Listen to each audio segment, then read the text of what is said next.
Boa noite, pessoal. Estamos aqui iniciando mais uma live.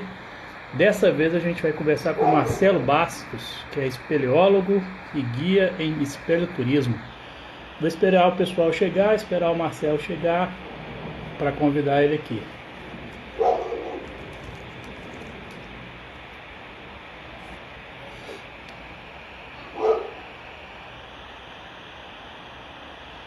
Boa noite, galera. Estamos esperando o Marcelo chegar aqui para a gente iniciar a live. Peço que vocês aguardem aí. Logo, logo o Marcelo está online. Vamos ligar aqui aquele filtro bacana. Cadê o filtro? O filtro sumiu.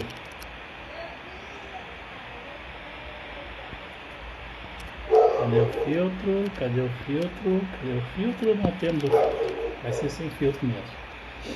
Só esperar o Marcelão chegar e a gente inicia a live, galera.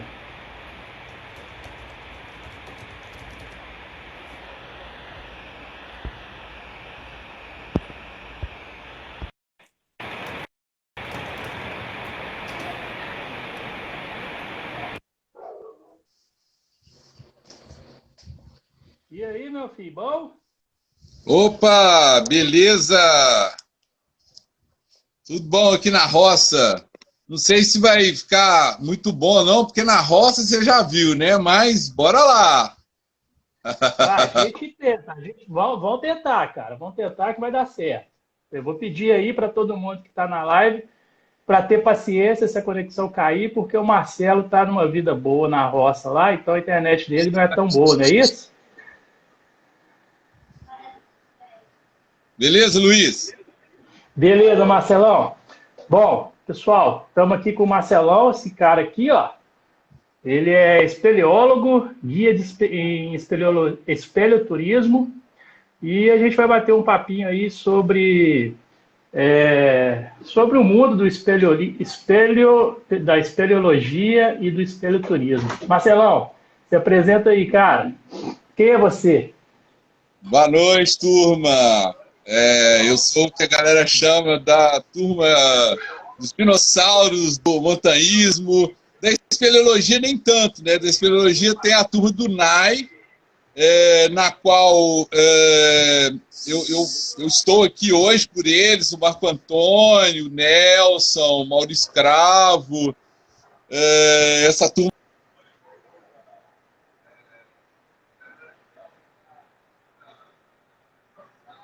Marcelão, tá aí ainda?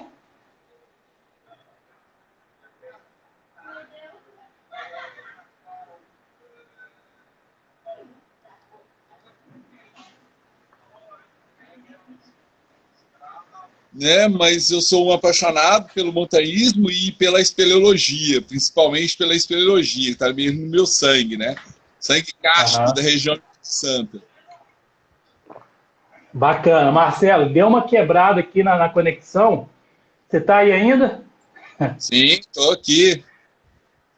Beleza. Deixa eu só ver aqui, só um minutinho. Deu para entender o que ele estava falando aí? Não. Cortou. Marcelão, fala de novo, porque cortou tudo que você falou. Bom, seguinte, vou resumir aqui um pouco. A minha vida é bem extensa nessa área, né, de espeleologia, mas eu não sou, ainda não sou um dos dinossauros da espeleologia. Eu deixo isso para meus amigos do NAI, da qual me filiei na década de 80, no final da década de 80, né, o Nelson, Marco Antônio, Maurício Cravo, e que de lá para cá eu tanto militei na espeleologia quanto no montanhismo, lá que eu aprendi, né, a gostar de montanha, gostar de caverna, gostar de arqueologia e desse mundo mata aí. É a paixão, né, cara? É uma paixão que a gente tem, né, Luiz? Marcelão, total, você sabe dizer quantos anos que você tem de espeleologia? Ó, espeleologia, eu tenho 50 anos, eu comecei isso lá meus 16 anos, 17 anos, ou seja, tem uns 33, 34 anos, mais ou menos, entre espeleologia e montanhismo. Já estou nessa fase bem idoso. É um dinossauro, né, cara? Pois é, e aí, esse tempo, como eu sou de Pedro Leopoldo, né, minha família é de Lagoa Santa e Pedro Leopoldo, Fidalgo, Quinta de Sumidouro, aí eu tenho essa ligação, né, direta aí com o Cache, desde novo, né, fui muito ligado a essa condição de estar no campo, de não ter muito medo das coisas, eu botava minha família meio louca com isso. Hoje eu sou um cara muito medroso, mas não era, não. Então, aí, o que acontecia? Anteriormente, eu saía com meus primos, ia para o campo, e a gente tocava tudo quanto é canto, né? Até que a gente chegou em um determinado momento, a gente, em Pedro Leopoldo, fundou o movimento Corpoções, porque a gente identificou na região próxima a Pedro Leopoldo, que está em Matosinhos, é uma região fantástica, é uma região que tem um dos maiores números de caverna por área do Brasil e até digo do mundo, né? É uma região fechada, mas é uma região fantástica. Lá está a Gruta do Balé, Ritual da Fecundidade, que é um dos ícones da arqueologia brasileira. E nós fomos um dos responsáveis para fechar esse lugar e preservar esse lugar. E esse lugar só não virou cimento porque nós brigamos demais. Nós fomos, muito tempo, chamados de ecochatos, né?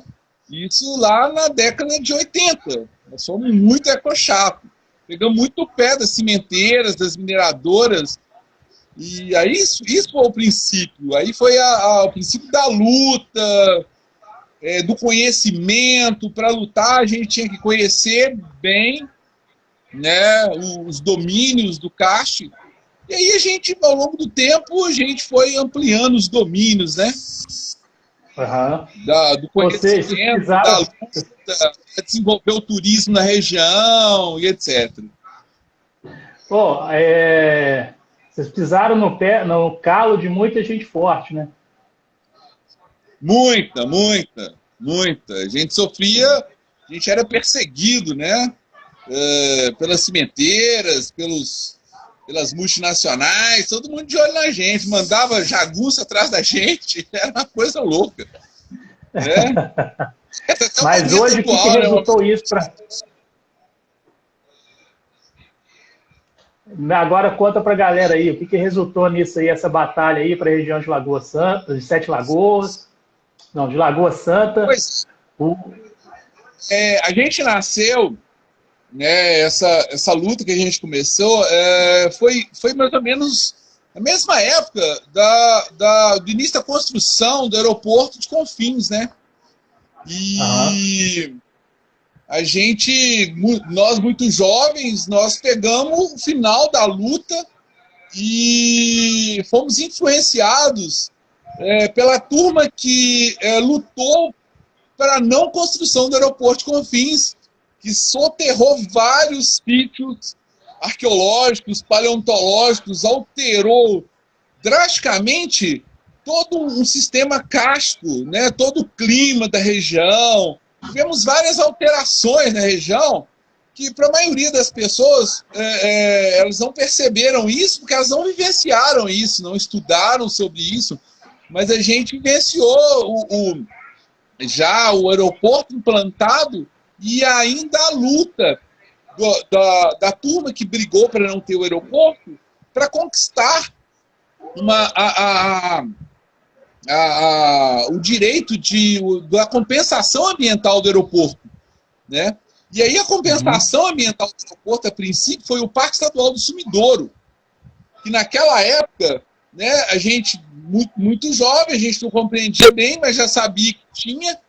E aí, no momento futuro, a gente veio a lutar pelo Parque Estadual do Sumidouro e até pela consolidação das unidades de conservação do vetor norte, né? Isso foi uma luta ferrenha, né? E até isso acontecer e consolidar, a gente fundou, né, em Pedro Leopoldo, o movimento Corpoções, que era esse movimento que é chamado Zé Cochaps, posteriormente a isso, a gente acreditou no turismo, né, meados da década de 90, e fundamos um dos 3 primeiros circuitos turísticos do estado de Minas Gerais, que é o Circuito das Grutas, né? 3 não, 4, na verdade 4. Já existia o Circuito do Ouro com nome e o das Águas com nome.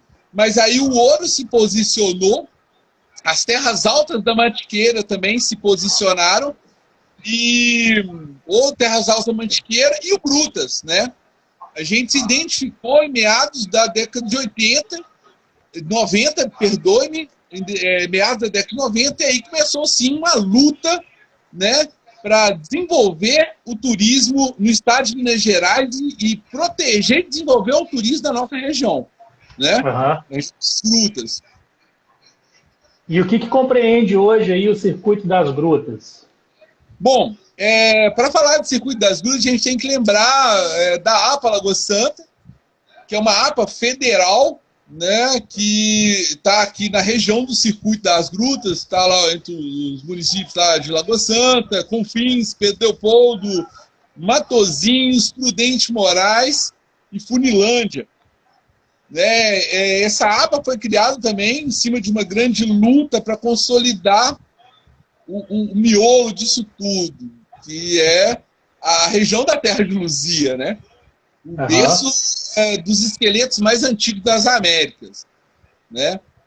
E a partir dessa região, a gente se identificou numa reunião, quando se tomou posse a Câmara de Turismo da FIENG, foi criado o Instituto Estrada Real, nós já estávamos identificados como Circuito das Grutas. E nós, nessa época, a gente foi, inclusive, convidado a participar de tudo. Até da criação da Secretaria de Estado de Turismo, da qual o primeiro secretário foi o Antônio Henrique Borges de Paula, e depois o senhor Manel Costa, no governo Itamar Franco, né?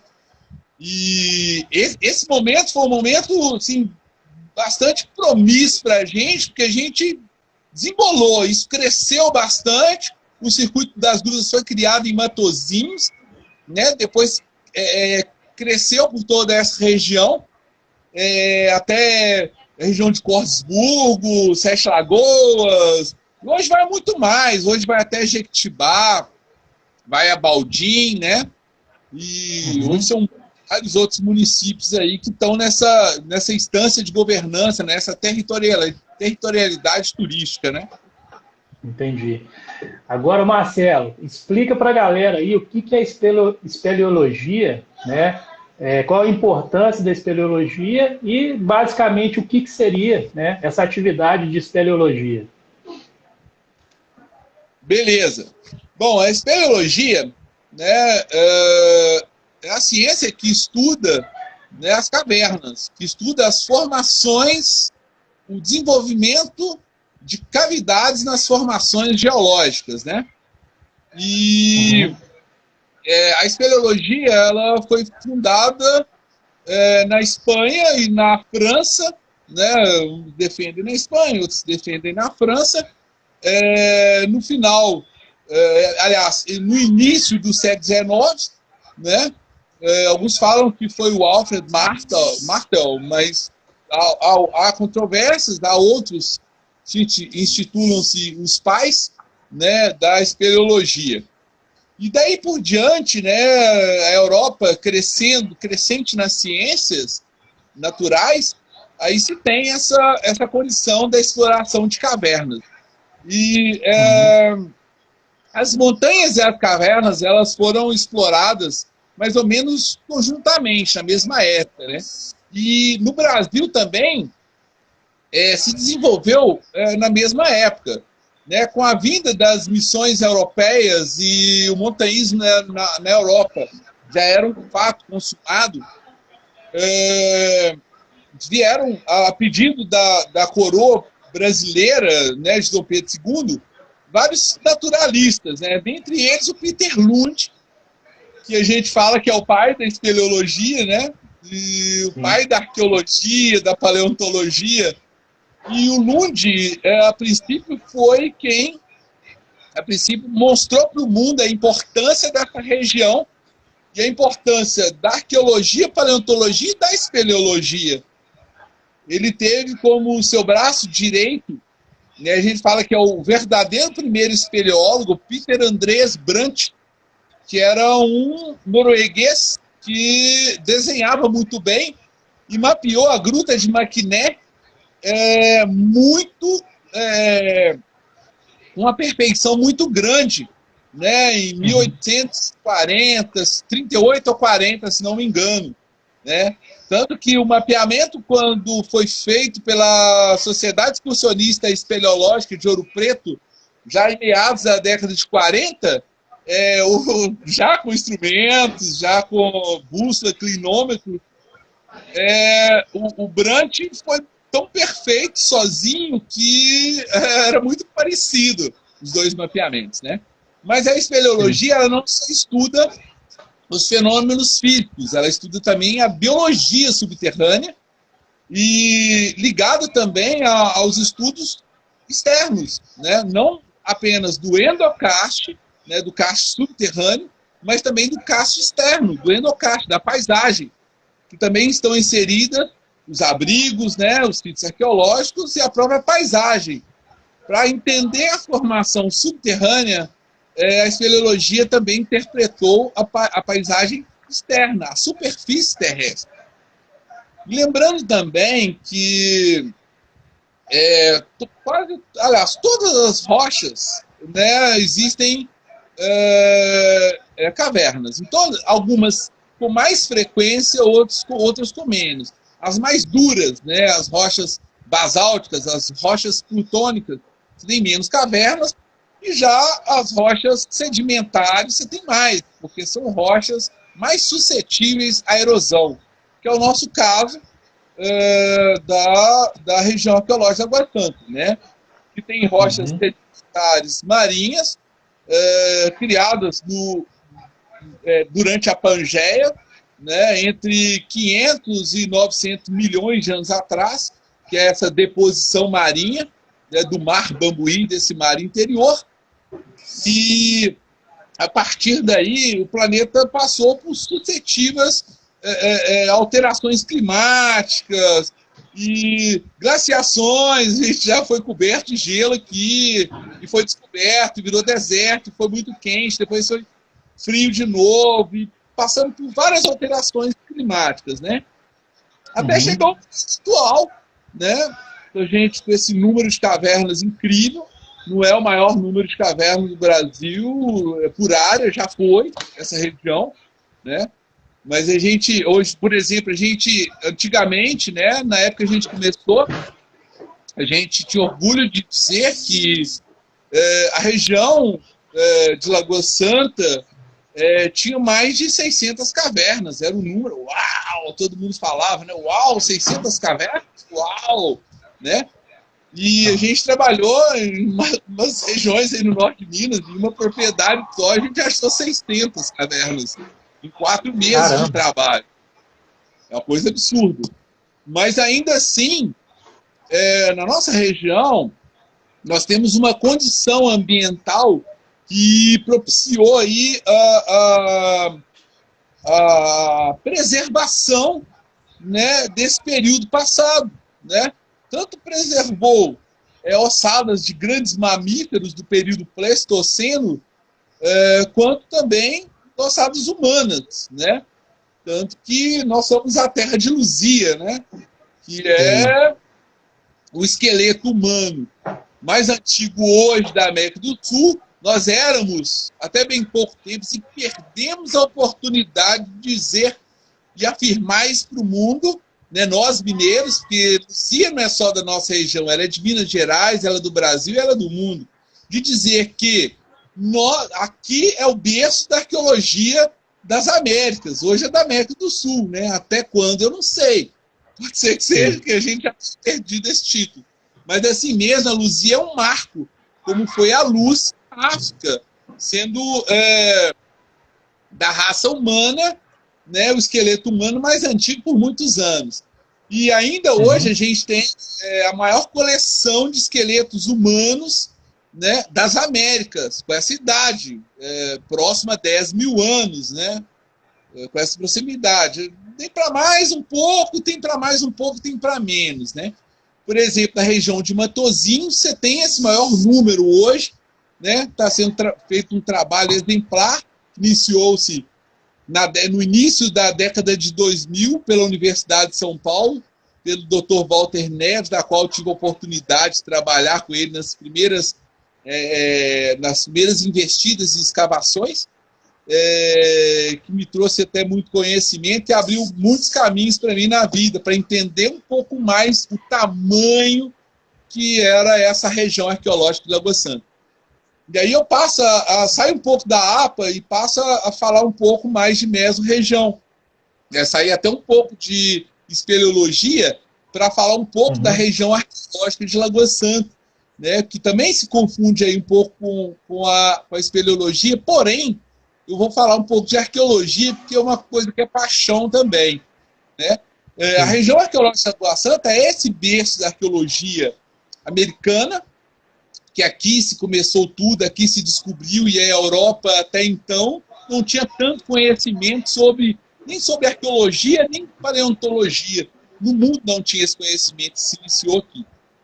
E aí essa região, ela não ficou só dentro da APA Cache, que está aqui dentro desses municípios, né? Se identificou vestígios dessa raça, né, da raça de Lagoa Santa, além dos limites da APA, bem além. Por exemplo, a Serra do Espinhaço, boa parte da Serra do Espinhaço, existem testemunhos, né, vestígios dessa raça em vários abrigos, né, na região de Santana de Iás, Santana de Pirapama, e até um pouco mais, até próxima região de Diamantina, e na região de Diamantina, você tem aí esses testemunhos da raça diamantina, da raça de Lagoa Santa.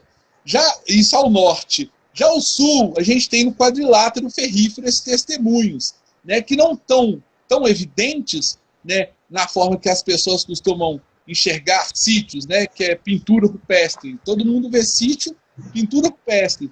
E a gente enxerga que a pintura é muito bacana, mas o mais importante no sítio não é a pintura, mas sim os testemunhos do conjunto, né? Por exemplo, o que está no subsolo do sítio, no piso do sítio. Ou seja, as fogueiras são os grandes testemunhos, perto do fogo que começou tudo, né? Ali perto do fogo, as nossas melhores conversas de montanha, junto com família, amiga, é perto do fogo. E isso é lá na pré-história que começou, né? E aí perto do fogo você tem aí a região do Espinhaço, até na região do Paraupeba, né, uma mesorregião, você tem esses testemunhos desses grupos que colonizaram essa região aí na pré-história, né?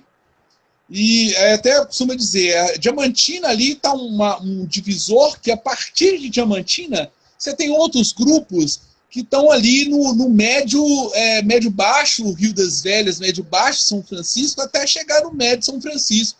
Essa turma do médio-baixo também é entre tradição São Francisco e tradição Planalto. Só para vocês entenderem, no início da nossa militância ambiental, né, vamos falar assim, ou fica meio louco essa história de militância, a gente tinha aí essa condição de 3 grupos bem distintos para falar de arqueologia, que era a tradição Planalto, que é essa região do Planalto Cástico, a região tradição São Francisco, que era a partir do médio São Francisco, o médio alto São Francisco ainda se fala tradição Planalto, até a região de Arcos Pains ainda você tem ainda vestígios dessa tradição Planalto, tendo em vista essa condição ambiental.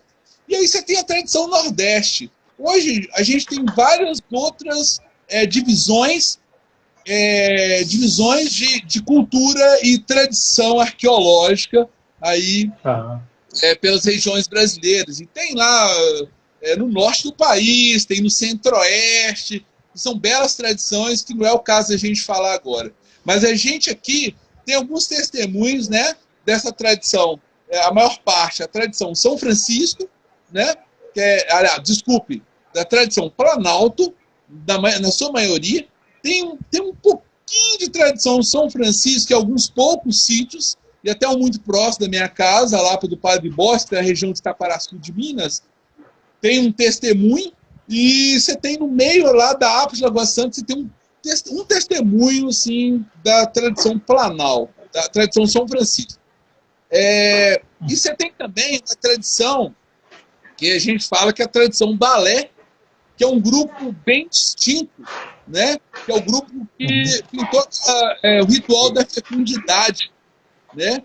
Tem na Gruta do Balé, lá na região de Matozinhos, de Mocambeiro, que é único, aquilo é único, né? Que você tem lá na região dos Poções, você tem na região de Cerca Grande, que é no Vale do Mucambo, e lá na Lapa do Santo, da qual a Universidade de São Paulo hoje está desenvolvendo um projeto, está dando prosseguimento ao projeto da Universidade de São Paulo. Ou seja, a gente fala, quando fala da região arqueológica de Lagoa Santa, a gente vai lá em Diamantina, a gente vai lá perto, lá quase no sul de Minas, atravessa aí o quadrilátero ferrífero, e aí fica aí limitado entre o Espinhaço como testemunho e o Vale do Paraupeba, ou seja, é uma mesorregião arqueológica central do Brasil. Sim, e eu estava vendo aqui também, né, o fóssil da Luzia, ele foi quase destruído durante o incêndio do Museu, né, Nacional, e em 2019 eles conseguiram recuperar 80% dos fragmentos do fóssil dela, né? Sim. A Luzia é um marco, né, Luiz? A Luzia é um marco histórico, pré-histórico dessa ocupação, mas nós temos aí, próximo à Luzia, nós temos alguns esqueletos muito importantes que infelizmente não se conseguiu datar, porque na época que esses esqueletos foram exumados, ainda não se tinha, a arqueologia ainda não estava tão avançada para conseguir datar.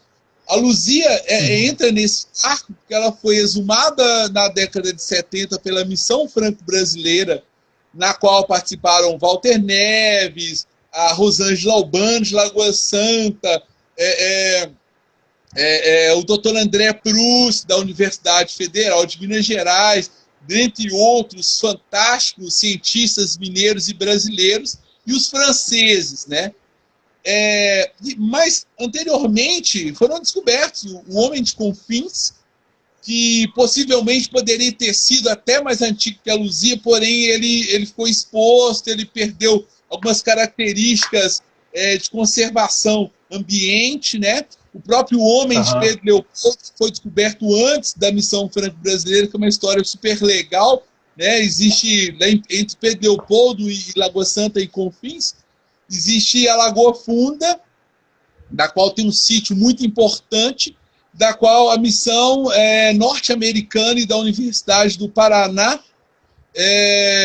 descobriram uma sequência de esqueletos de ursos, né? Imagina um urso descoberto aqui, né, no quintal da nossa casa, na década de 50, de 1950, e foram escavando e acharam vários ursos, e abaixo daqueles ursos tinha um esqueleto. E aí o povo, a ciência pirou naquela época, né?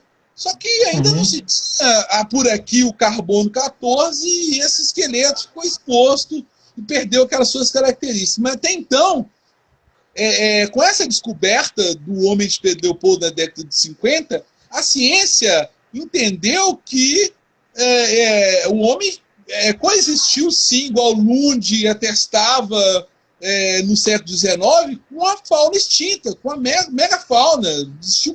O homem que viveu em nossa região, ele viveu também com urso, viveu com tigre de dente sábio, foi muito comido, inclusive a Luzia. A Luzia foi encontrada um pedaço de Luzia que sobrou, né, de uma predação de um grande felino, um grande mamífero, né, que é uma outra história que a gente pode contar em outro momento. Mas aí você tem vários outros esqueletos bem antigos, né, Confins, por exemplo, né, a Lapa Mortuário, o Homem de Confins, né, o Homem de Confins, quando foi descoberto na Lapa Mortuário, foi o maior conjunto de esqueletos dessa idade, de 10 mil anos, né. Foram 20 e tantos esqueletos que foram descobertos. Hoje, existem mais esqueletos da raça de Lagoa Santa descobertos nessa região lá norte da APA, na região de Matozinhos, né? que é um número muito mais indivíduos, muito bem preservados e datados, uma data aproximada aí de 9 mil anos, entre 9.600 e 10 mil anos, né? Ou seja, ainda somos exumando, corremos o risco ainda de descobrir algo mais antigo, né? Mas outros países da América do Sul e das Américas também correm esse risco. Porém, o maior número de esqueletos é da nossa região. Sim, a região aqui, a concentração é maior, né, encontrada, e talvez ofereça uma melhor chance de exploração, né, de conseguir encontrar esses fósseis. Sim. Ou a gente tem um investimento bom na parte de exploração, de estudo. Como que está essa realidade aí de pesquisa? Bom, a realidade, a gente tem essa condição, porque a Universidade de São Paulo começou lá no início da década de 2000 esse projeto, e esse projeto ainda existe hoje com outro coordenador, que é um cara muito bacana, e hoje ainda existem vários pesquisadores escavando e trabalhando na região, né, nessa região, que ainda tem feito grandes descobertas, né? No outro momento a gente pode falar melhor dessas descobertas, que é muito mais detalhado. Fica mais difícil de explicar isso quando a gente não tem um quadro para falar disso, a gente não tem alguns modelos para demonstrar o tamanho da real grandeza que é a arqueologia brasileira centro-americana. Né? Tá. Então agora, Marcelão, vou mudar de assunto, mas continuar no assunto de espeleologia. Conta um pouco aí a história que você viveu lá no Inficcionado, sobre o avião lá do Inficcionado, as cavernas do Inficcionado e a importância do Inficcionado. Cara, é uma coisa bem bacana. O Inficcionado,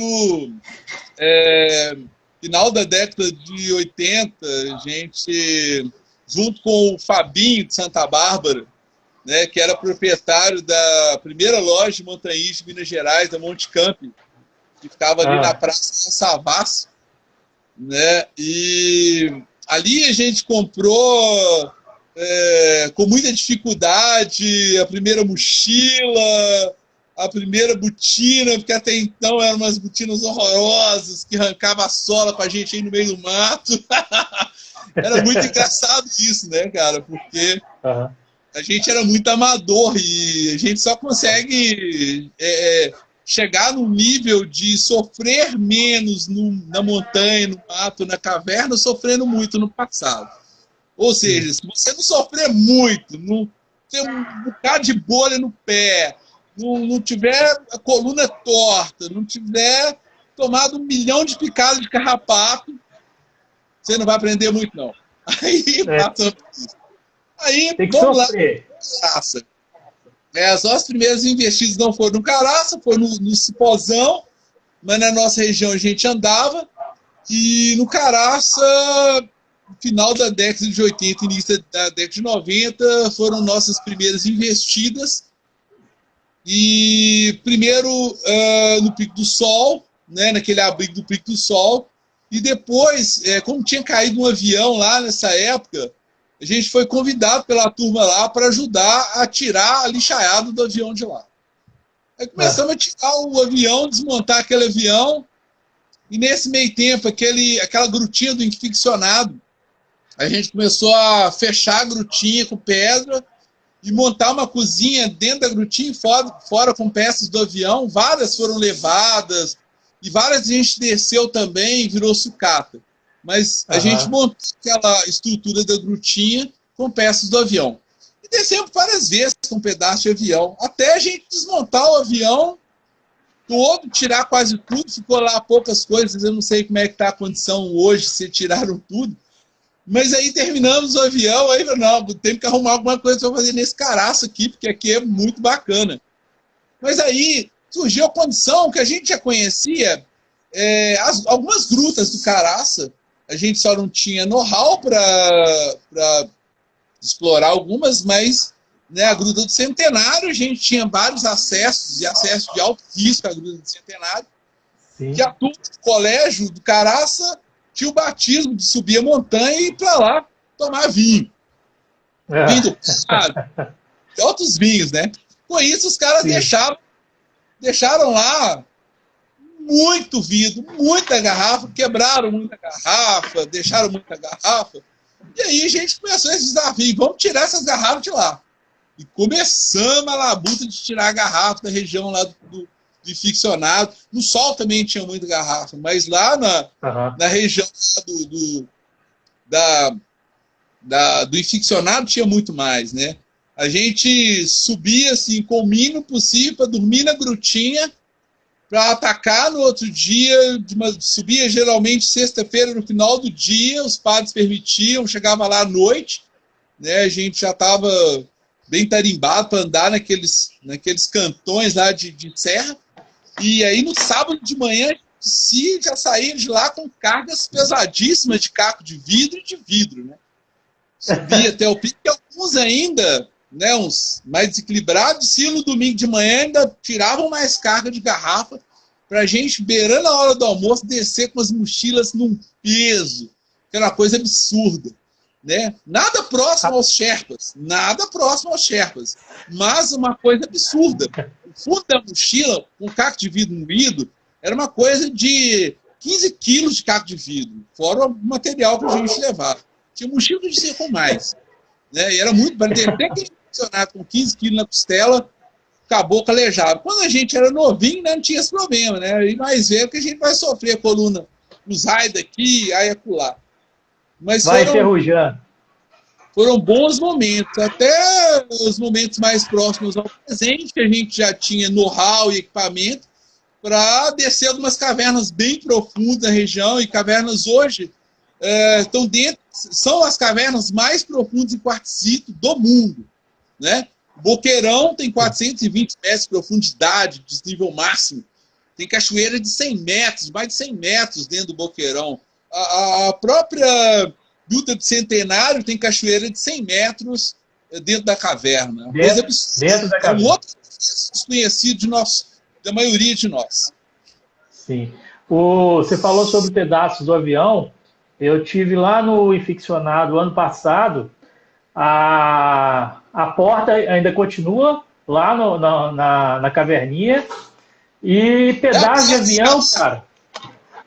Pedaço de avião tem muito pouco, sabe? O único que sobrou intacto assim é a porta que está naquele mesmo lugar lá para tampar aonde a galera dorme de bivac lá.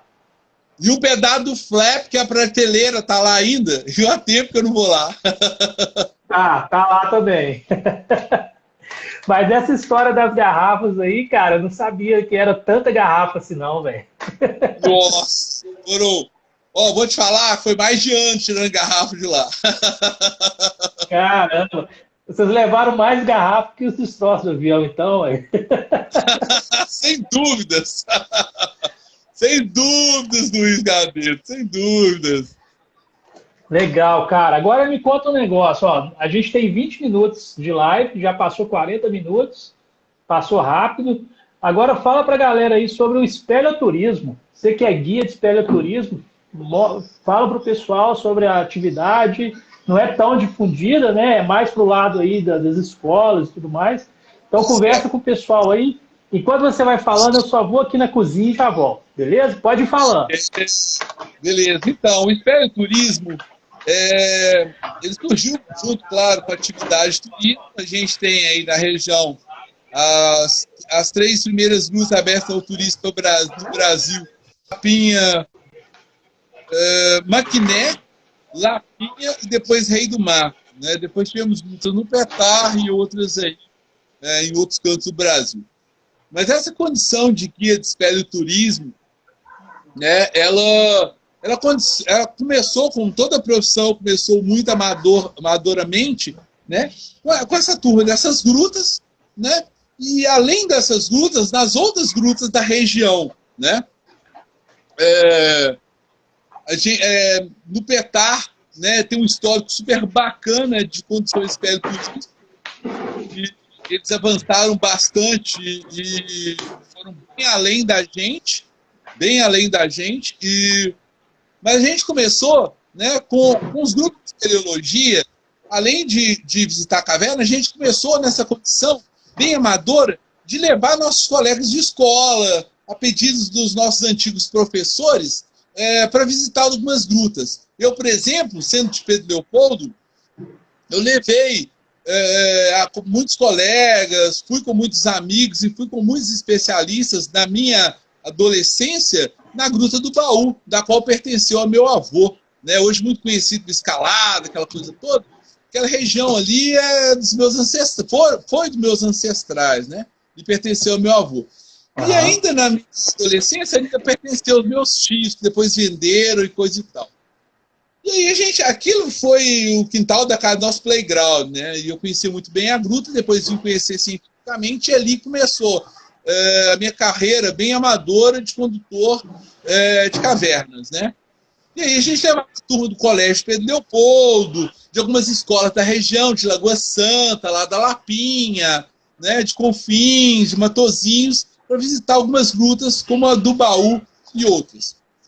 Com isso, a gente foi se aperfeiçoando mais, né, e até chegar o momento de começar a operar turismo em caverna com vertical, né, que a gente lançou com as primeiras idas numa gruta em Matozinhos chamada Irmãos Piriá, que é uma gruta fantástica de 1 quilômetro aproximadamente, que tem um rio subterrâneo e tem uma cachoeira de 10 metros de altura. Aí nessa época, final já da década de 90, a gente operava turismo em caverna com rapel, em cachoeira em caverna. Era uma coisa muito louca para a época, né? A gente era tido meio como louco, mas a gente tinha muito cliente para isso, né? Lembrando que, além da minha pessoa, ainda tinha o Chiquinho da Terra Nossa, que é um grande amigo meu, que também foi dono dessa operadora, o Marcelo André, da Brasil Aventura, que também operava, né? Que também operou, né, turismo lá. Eu operei para eles e vice-versa, e às vezes quando preenchi, vou passar para o grupo deles, e a gente tinha uma política muito bacana, muito honesta de fazer essa troca. E aí, sim, começou uma atividade, porque a gente sempre soube da condição do risco da espeleologia, sempre a condição do risco que a gente corria. E os grupos de espeleologia sempre deixaram muito claro para a gente o tamanho do risco que a gente corria. E ainda corre, né?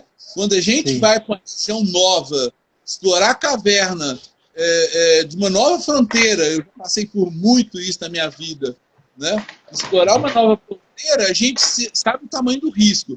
E levar grupos em cavernas, hoje, por exemplo, a gente só leva em cavernas que a gente conhece muito.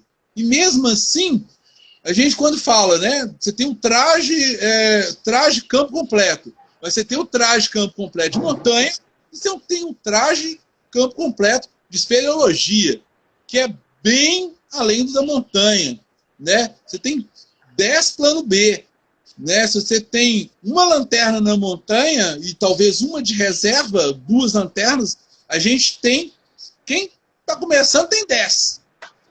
10 boas, né? Se falhar uma, você tem mais 9 quando você está começando, ou seja, você tem que ter ali no mínimo 10 a prova d'água, a prova de bomba e etc.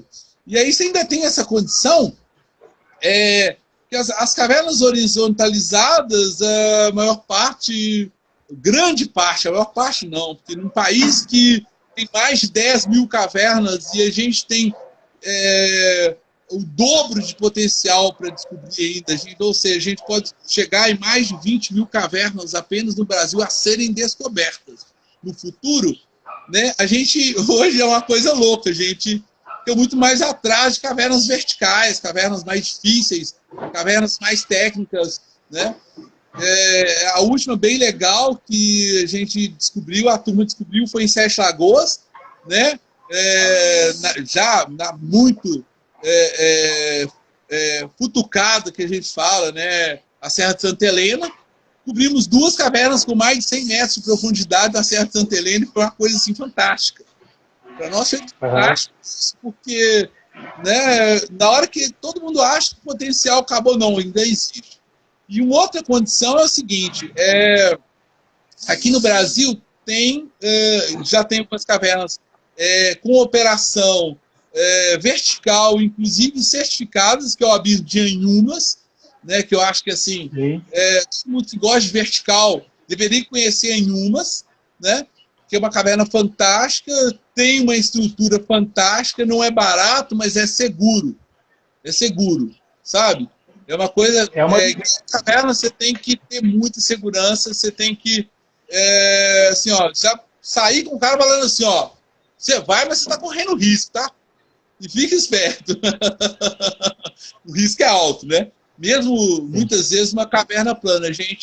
Eu prefiro falar com o meu cliente que ele vai correr risco do que falar com ele, não, é tranquilo, e ele passar por risco, perigo, e sofrer um acidente, e isso eu não quero para ninguém.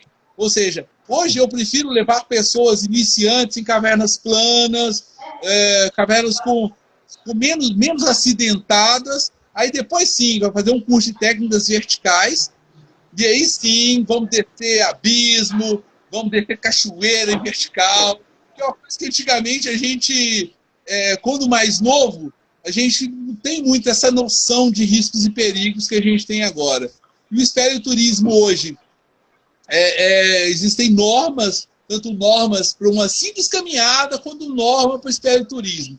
E a gente tem que estar, pelo menos, próximo a uma condição de minimizar riscos e perigos, né? Esse é um perfil da profissão de condutor de espeleoturismo. É você minimizar riscos e perigos com o seu cliente. Sim. Marcelo, você está aí ainda? Marcelão, tá na escuta? Opa, caiu um pouco. Aqui, a Cleide mandou aqui, ó. Namorei esse cara.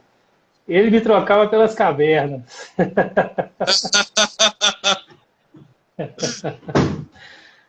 O HBP tá falando. O HBP tá falando, muito aprendizado, sempre ouvi esse cara. Parabéns, Marcelão. Obrigado vocês que me ouviram, obrigado, Luiz, pelo convite. Estou à disposição para falar de outros quando for necessário e para tirar todas as dúvidas também me coloco à disposição. Cara, ó, ainda temos aqui 10 minutos de bate-papo rápido, porque o Instagram, ele derruba. Quando tá 1 hora, ele cancela a live.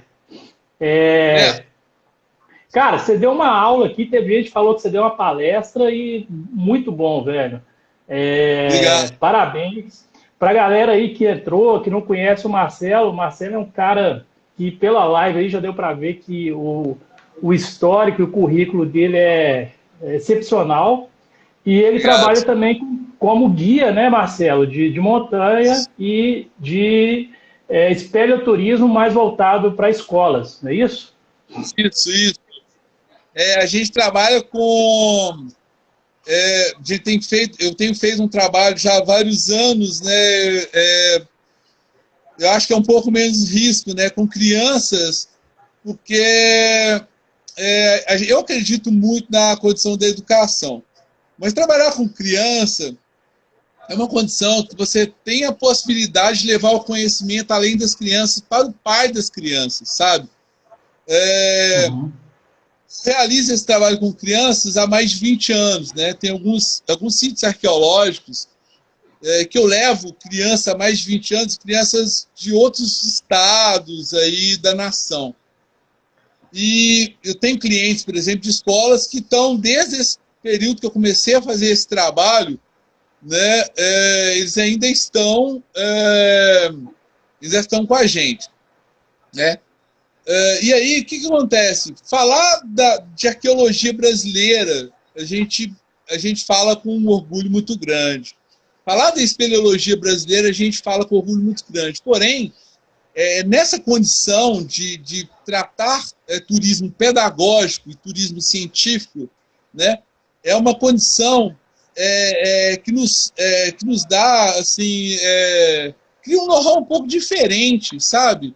a gente tem uma linguagem para essa turminha, o beabá da ciência, sabe? Da mesma forma que eu recebo universitário, eu recebo universidades, eu recebo também turminha novinha.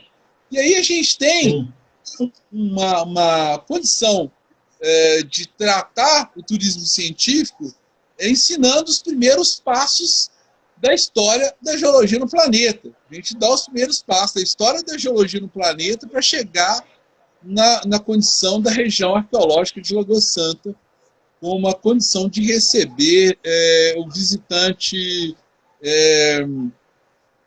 científico, de turismo pedagógico, né? Eu tenho um grande parceiro, aliás, dois grandes parceiros que a gente tem feito um trabalho. Um é o Glimar, né, o Dino, conhecido como Dino, que o cara, esse é o dinossauro da espeleologia, de verdade, da espeleologia não, desculpa, do ecoturismo.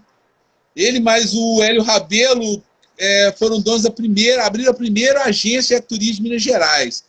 E esses caras eram tidos como loucos de jogar pedra, né? São caras fantásticos. E hoje eu tenho o Dino, né, como um grande parceiro no turismo científico, e tem o Marco Antônio Fernandes Cardoso, que é um geógrafo, um cara fantástico, que é um dos fundadores do NAI, né, mora em Lagoa Santa, é um grande parceiro, é um geógrafo fantástico, é um pior conhecedor da química do cársito, né? Se for falar de dissolução cárstica, de química associada à dissolução mineral, ele é um cara de várias outras coisas. Ele é um professor na minha vida diária, sabe? Uma enciclopédia viva que eu tenho, que tá aqui, ó. Esse aqui não sai do meu lado, sabe? A enciclopédia viva, todo mundo na vida tem uma enciclopédia viva. Um tio, um pai, um amigo. Eu tenho um amigo, irmão, com a enciclopédia viva, chamado Marco Antônio Fernandes Cardoso. O Glimar também é uma enciclopédia viva, sabe? E essa turma hoje, a gente está preparando, né, um trabalho para a região, né? A gente já até fez um pré-lançamento de um trabalho para escolas, uma coisa bem inovadora, fora das 3 grutas, Lapinha, Maquiné e Rei do Mar. E preparamos um modelo novo de trabalhar. Pô, e começamos a lançar há 3 anos atrás. Por fim, nos últimos 3 anos, a gente passou aí por algumas catástrofes, né? Vem passando. Desde as barragens, né? Há 4 anos atrás, a primeira, que já assustou, já inibiu muito essa condição de visitar a região que está associada à mineradora, por exemplo, né? As cavernas dessa região todas estão associadas a quem é dono da gruta tal, a mineradora tal, a fábrica de cimento tal, que nos permite, por a gente ter know-how, de visitarmos tal sítio espeleológico ou arqueológico, né? Na condição de ministrarmos curso de introdução à espeleologia para crianças, para adultos, ou introdução à arqueologia para crianças, no caso do turismo científico. E aí, nos últimos 4 anos, Luiz e turma, a gente veio passando por essas catástrofes. A princípio das barragens, né? E depois com a condição sanitária do Zika, das dengues e etc., que afastou bastante as escolas da condição de expor os alunos à condição de risco. Porque você está indo para o campo com o filho de alguém, né? É muito complicado, sabe? Quando você é um adulto, a gente contrata um seguro para qualquer um deles, mas quando a gente leva um adulto, ele tem os anticorpos dele formados. A gente leva uma criança, não, né? E aí você tem essa condição da exposição ao risco, que a maioria das escolas não quer e os pais também não querem, e a gente, na maioria das vezes, não quer expor também o nosso cliente ao risco. Isso inibiu bastante. Até chegar a essa condição de fazer um ano agora da barragem, e a gente com clientes fora do estado de Minas Gerais, nos perguntar, e aí, perto do sítio tem barragem? Não, gente, tem barragens secas, tem depósitos de rejeitos secos, e as barragens que, na maioria das vezes, impedem a vinda dos novinhos, das criancinhas, elas estão no quadrilátero, na qual a gente parou assim, quase que 100% da operação nessas condições. Por exemplo, a gente teve no passado operações na região de Congonhas, por exemplo, a visita a uma fábrica e a uma jazida de minério de ferro, né? E que a gente já não faz há muitos anos. Isso, há muitos anos que a gente já não fazia, a gente focou nessa região do Calcário, que é nosso domínio, mas hoje você tem essa similaridade, né? Já que tem uma jazida, uma fábrica, já que tem mineradora, tem barragem, né? E isso, de uma forma geral, inibiu muito a maior parte do nosso cliente, né? O meu foco de cliente hoje é a escola, né? Eu prefiro trabalhar com escola, mas ainda tenho alguns clientes adultos, né? É aquela condição, a condição da responsabilidade para levar um visitante, para levar um cliente do campo, né? A gente teve essa condição. E sem falar também que o público infantil é bem melhor de mexer, né, cara? Tá muito melhor, tem mais ouvido, né? Os tiozões, como assim, esbranquizados, carecas, coisa e tal, na hora que esbraveja com as crianças, você ouve. Aí esbraveja com o adulto e fala: quem é você, cara pálida? Não vou te ouvir, não. É complicado. Marcelo, né? Temos 3 minutos, velho. Só para te falar, a galera aí, eu não sei se você está acompanhando no chat aí, você tem 1 milhão de fãs aí, velho. A galera gosta de você, assim. Você é foda, bicho. Daqui a pouco vai cortar, então, cara, vou te agradecer por essa 1 hora aí que você dispensou para conversar com o pessoal, para difundir o conhecimento aí para a galera. E eu coloquei aqui seu Instagram. Na verdade, quem está aí no grupo e pediu o Instagram dele, é só clicar no Marcelo que você vai cair no Marcelo aí. Quem sabe a gente monta alguma coisa aí, Marcelão. Eu quero que você me leve nessas cavernas cabulosas aí, enfim. Claro, seja bem-vindo. Vamos sim, vamos marcar uma expedição aí, Luiz. Muito em breve. Vamos. Só esperar Seja muito bem-vindo, terei um prazer enorme em lhe conduzir. E conduzir a turma aí também, quem queira, a gente pode falar aí no futuro breve, que eu espero que em breve a gente não vai ter mais aí essa condição aí de isolamento, né? A gente vai para o campo, todos sairemos dessa condição aí complicada, né?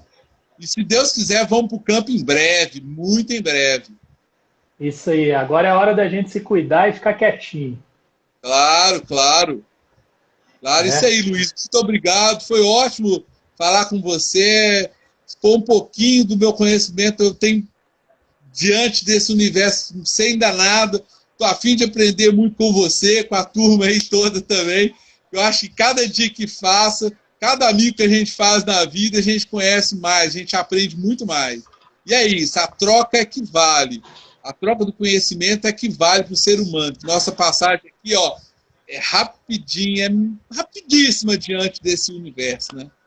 E a gente é só uma poeirinha, né, cara? Não dá para achar que a gente é foda, não, porque a gente não é nada. É nada. Meu velho, muito obrigado aí. Eu vou ter que desconectar, porque já está contando aqui, ó, 60 segundos, beleza? Sim. Pessoal, muito obrigado aí, todo mundo que participou. Amanhã tem live de novo, às 19 horas, vocês compareçam aí.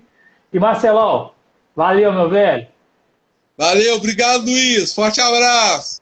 Valeu, um abração.